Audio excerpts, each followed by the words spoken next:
मैं तो यही कहना चाहता हूं कि वैसी हैदराबाद में नारे क्यों लगा रहे हैं, गजा में जाके बम चलाए।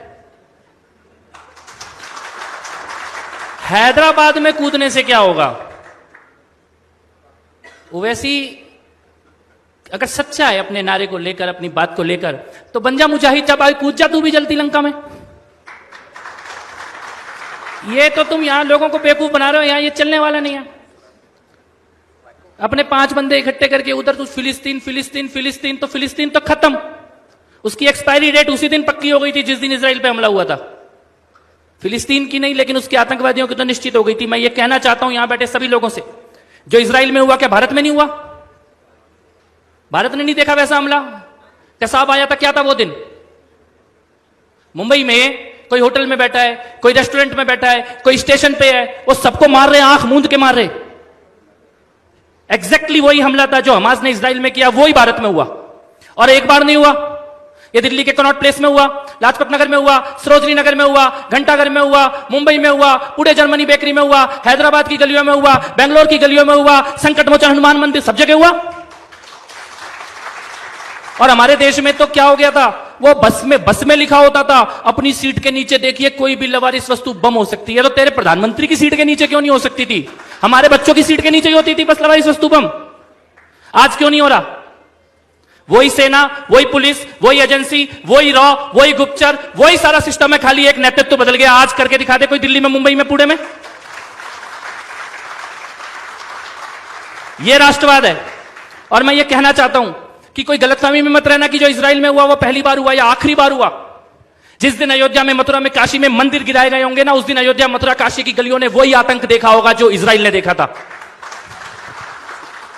आज से 100 साल पहले मोपला में, केरला में, तुर्की के खलीफा के नाम पे 10,000 लोगों को मार दिया गया। उस दिन केरला की गलियों ने वही आतंक देखा जो इजराइल ने देखा था। डायरेक्ट एक्शन डे के दिन कोलकाता की गलियों ने वही आतंक देखा जो इजराइल ने देखा था। और 89-90 में कश्मीरी पंडितों ने वही आतंक देखा जो इजराइल ने देखा है। कोई यहां पे बैठ के अगर हमास के या फिलिस्तीन के साथ खड़ा हो रहा है ना, वो हमास या फिलिस्तीन के साथ खड़ा नहीं हो रहा, वो तुम्हें मारने और काटने वालों के साथ खड़ा हो रहा है। और ये बता रहा है कि जिस दिन तुम्हें मारा जाएगा उस दिन वो कहां खड़े होंगे। कोई गलतफहमी ना हो इस बात की, चाहे वो ओवैसी हो, चाहे वो कांग्रेस हो। कांग्रेस, ये जेएनयू के अंदर इन्होंने नारे लगाए हमास के समर्थन में, एएमयू में मार्च निकाला गया। मैं पूछता हूं, जिस दिन संसद पे हमला हुआ एएमयू ने मार्च निकाला था क्या?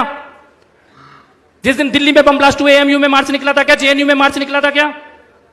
कांग्रेस पार्टी ने कुर्ते फाड़े थे क्या? यानी देश के अंदर आतंकवादी हमले हुए तो इन्होंने कोई मार्च नहीं निकाला, किसी ने जेएनयू में, किसी ने एएमयू में, कोई वामपंथी, कोई कम्युनिस्ट नहीं निकला। लेकिन वो गजा में, वो फिलिस्तीन में आता इजराइल बदला ले रहा है तो तुम्हारे कुर्ते फट रहे हैं।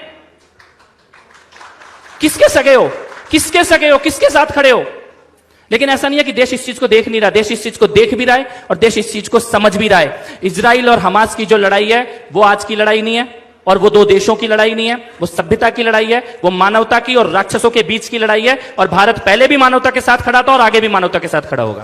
लेकिन कपिल जी, आपकी बात, मैं इसी बात से एक सवाल आपसे करना चाहती हूँ। हमारे यहाँ तो हर बात में बीच बीच में लोकतंत्र खतरे में है। जब आप देश की बात करते हैं, चूंकि आपने दिल्ली दंगों का भी जिक्र किया, सेक्युलरिज्म बीच में ले आया जाता है। नहीं, अगर ऐसा हुआ तो लोकतंत्र खत्म में होगा, बड़ा कदम उठाया तो देश का क्या होगा? ये जब नहीं बदलेगा तो फिर आपको लगता है बहुत कुछ बदल पाएगा? क्योंकि हर जगह तो लोकतंत्र खतरे में है। नहीं, देखिए, लोकतंत्र का नारा लगा रहे हैं, लेकिन खड़े किसके साथ हैं?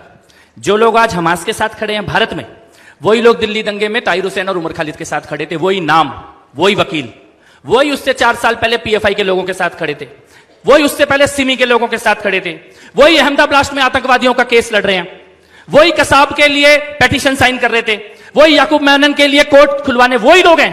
नाम भी वही है और धंधा भी वही है, चाहे वो नेता हो, चाहे वो पत्रकार हो, चाहे वो वकील हो।